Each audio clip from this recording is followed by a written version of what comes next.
I still remember the day Karen stormed onto my property like she owned the place.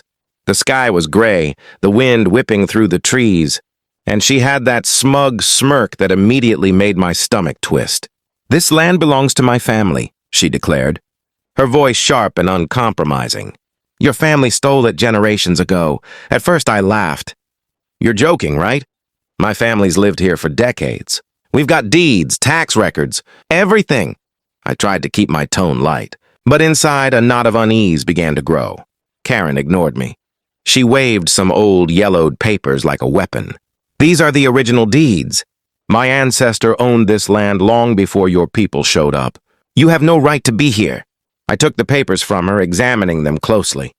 They were messy, hard to read, almost like they'd been scribbled in a rush.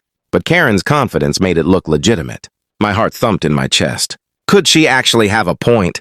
"Okay," I said, trying to calm my racing thoughts. "Let's do this the right way. I'm not afraid of history. I'll check the archives, and we'll see whose claim is real." Her eyes lit up with triumph. "Finally, someone who admits the truth. You'll see, my family has been robbed for far too long." That night I couldn't sleep. I went through old records, tax rolls, land registries, anything I could find. The deeper I dug, the stranger things got. Names, dates, transfers. There were gaps, inconsistencies. It wasn't perfect, but my family's claim was solid. Still, part of me worried. What if Karen had stumbled onto something real? The next morning, I returned to the property, papers in hand, ready for confrontation. Karen was waiting, her arms crossed. A smug grin plastered across her face. "Found something?" she asked. "Yeah," I said, trying to steady my voice. I pulled the archives. Every transfer, every deed, every tax record, and you might want to sit down for this. Her smirk faltered for just a second, but she quickly masked it. "Go on," she said, her tone dripping with forced patience. I laid the documents on the hood of my truck, pointing to each record. "See this? Every piece of land in question has been under my family's name for over 100 years. Your ancestor never owned this property.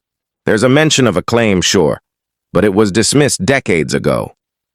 Karen blinked, her confident facade cracking. That can't be right. These documents are wrong.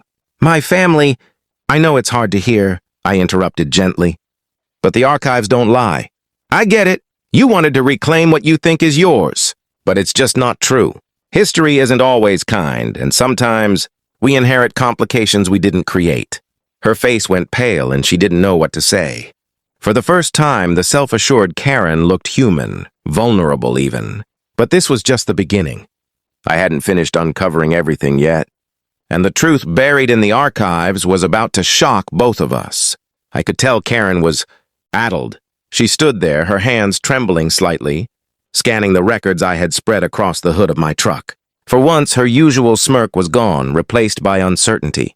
"Are you saying my family never owned this land?" she whispered almost to herself. "I'm saying the archives don't lie," I replied calmly.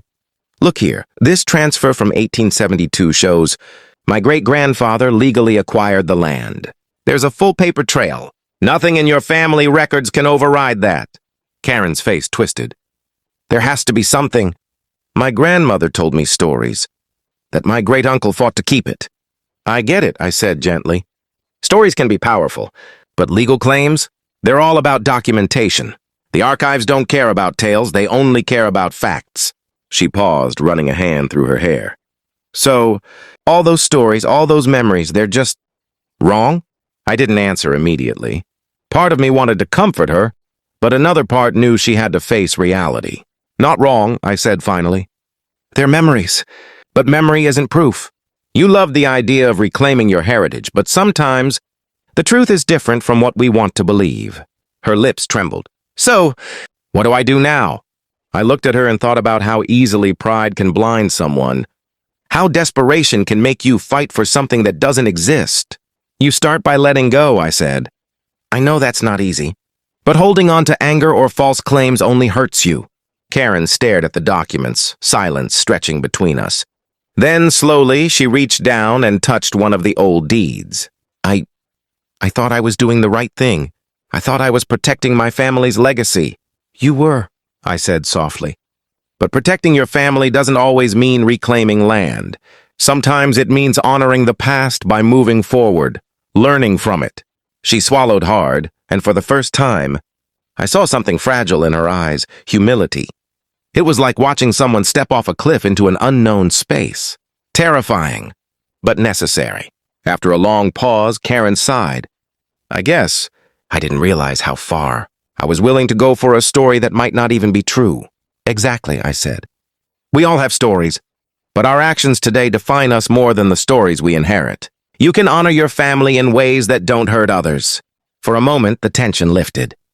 The wind rustled through the trees as if affirming her silent acknowledgement. Karen looked at me, a mix of relief and regret on her face. I thank you for showing me the truth, she murmured. You're welcome, I said. And maybe one day you'll see that the real legacy isn't land. It's how we handle the truth, how we treat people along the way. She nodded slowly, and for the first time, there was no pretense, no smirk, no claim, just a person confronting reality. But as she turned to leave, I couldn't shake the feeling that this story wasn't finished, because the deeper I had dug in the archives, the more I realized there were secrets even older than the deeds themselves. Secrets that could change everything. That night, I returned to the archives alone. Something about Karen's sudden retreat bothered me. Her shock, her humility, it felt genuine. But my gut told me there was more buried in those records. I pulled out boxes of old deeds, wills, and letters, scanning every faded page with a magnifying glass, and then I found it. A small envelope, hidden between the pages of a ledger from 1868. Inside was a letter, handwritten in flowing cursive, almost impossible to read. It mentioned a transfer of land, yes, but not in the way Karen or I had imagined. Her ancestor had indeed owned a portion of the land, temporarily, but it had been sold legally to my great-grandfather when debts forced her family to surrender it. I leaned back, stunned. Karen had been right, partially, but the outcome hadn't changed. The land had passed to my family legally, and her claim was never valid. But the story now had a layer neither of us could ignore. Human error, desperation, and loss that had spanned generations. The next morning I called Karen. She picked up immediately, her voice cautious. Did you find something? Yes, I said, my heart racing. But it's complicated. Your family did own a piece of this land a long time ago, but it was lost through legal transfers. No one stole anything, and no claim can override what was done decades ago. There was silence on the line. Then she whispered, I just wanted justice. I wanted to feel like my family mattered. And they do, I said softly. But justice isn't always about reclaiming land. It's about understanding, acknowledging the past, and moving forward without anger. You don't need to fight me to honor your family. Her voice cracked. I think I understand. I've been so blinded by pride and the idea of revenge. I didn't see that I was hurting myself more than anyone else. Exactly, I said.